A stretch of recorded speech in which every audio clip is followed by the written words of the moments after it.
want our pets to be healthy, right?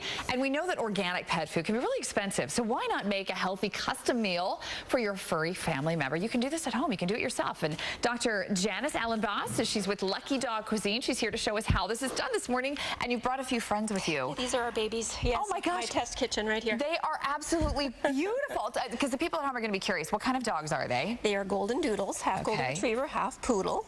They might be the most well-behaved dogs I've ever seen. I'm so proud of them. They're good dogs. They really are. You guys do a lot of training, though, with them, right? We do. We work with them every day. Oh, yes. They're so sweet. And it takes repetition. Hopefully they'll stay. And their names again? The little one is Molly. Molly. And Murphy. And Murphy. No. Molly's like, you called my name. That means I get to come. She's like, hey, she wants to be part of this. I don't blame her. Plus, she knows where the good stuff is, Dr. Janice, right? She's just about to jump out of her skin so she can I don't blame her. Molly, I don't blame you one bit, darling. Okay, so let's come over here and take a look, Dr. Janice, at how people can do this at home. Now, you also sell the product, and this is started out, you said, as a hobby for you, right? It was not supposed to be a business, but it has grown into something so that we're actually selling all over the United States. We ship, and we do a custom. We have 6 recipes, and we ship them all over the continental U.S., so it's been wonderful. We've had so much fun. It smells so good. I would say you could a human could eat this too, right? I mean, yes, right? My husband did. Actually, he ate it every day for for a month to raise awareness for canine cancer. I love it. We had the mayor of Hilton Head, the mayor of Bluffton. They all ate dog food with us. It was a lot of fun. Wow, because you guys are based out of South Carolina. We are. Okay. Based out of Hilton. All right. So tell me how you got started in this. How did you know sort of what to start with, or what types of ingredients? Well, you know, my mother used to cook for dogs when I was a little kid, so we grew up with the whole concept that that's what you do. You cook for your dog. It was a pretty common thing. You're good people. I know it. But, you know, I made my own baby food. I did my own dog food. So it's certainly a reflection of our lifestyle. And it grew from there. As a chiropractor, I have a 4-year nutrition background. I studied lots about different dog foods and what goes into commercial dog food. I said, oh, gosh, we're on the right track with this. So, yeah. Okay, so you've brought a lot of ingredients here today. Kind of walk us through. If you do want to try something like this at home, obviously it's time-consuming. So, you know, that's why you probably are doing so well with your business, because people, it's easier to just purchase it. But if you wanted to try it at home, what kind of things are you using here? Well, you know, we're using beef stewing beef, or you can get a chuck roast or anything along that line and cut it up.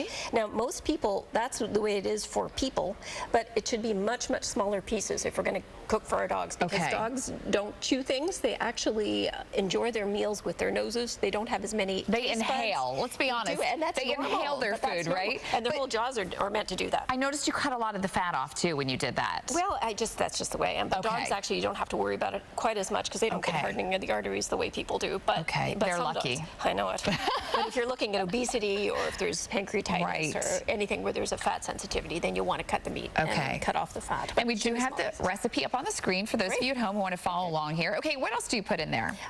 We use 3 pounds, which is about 8 potatoes. Okay. And you don't even have to wash them. You can just take off all the blemishes, and then you cut them up, stick them in the blender. So this is basically all you need is your food processor, a knife, and a large container. And I use these large roasting pans because they can hold a lot, and that recipe will fit this whole container. Oh, wow. And an average 20-pound dog, that'll feed them for about a month. Oh, so wow. I was going to say, because you're making, you know, a huge batch that you can use and it's much for a while. To make a large batch like that. And then you can divide it up and freeze it, and away you go. So, and I do these separately with some extra virgin olive oil.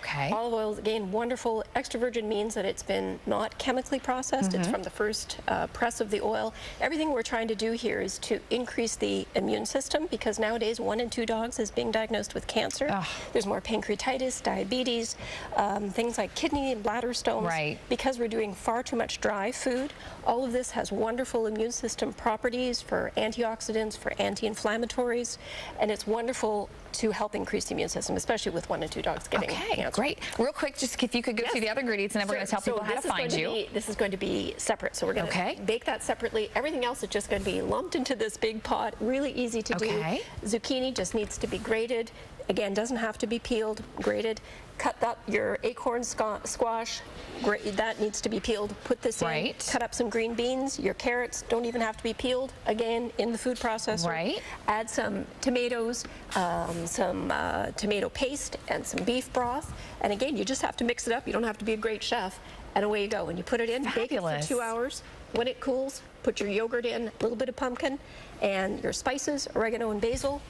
you're good to go. You're very organized. I am. Okay, listen, this is a lot of hard work. If people are interested in finding more about your company in case they want to just order it, they don't have to go to all this effort, and you can do the work for them. Dr. Janice, how do they find you? It's very simple. We're luckydogcuisine.com, and they can just email us, or they can give me a call. One of the things that I love to do is I love to answer people's questions. Oh, you're so good. I actually give out my phone number. People call me 24/7, it seems.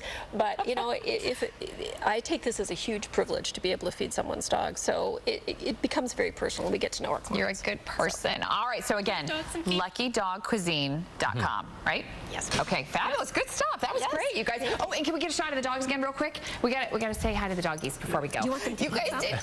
You guys did great. Good job. Good job. Oh, I love you guys. All right, John. We'll send it back to you. They know the food's coming now. Okay. Thanks, guys.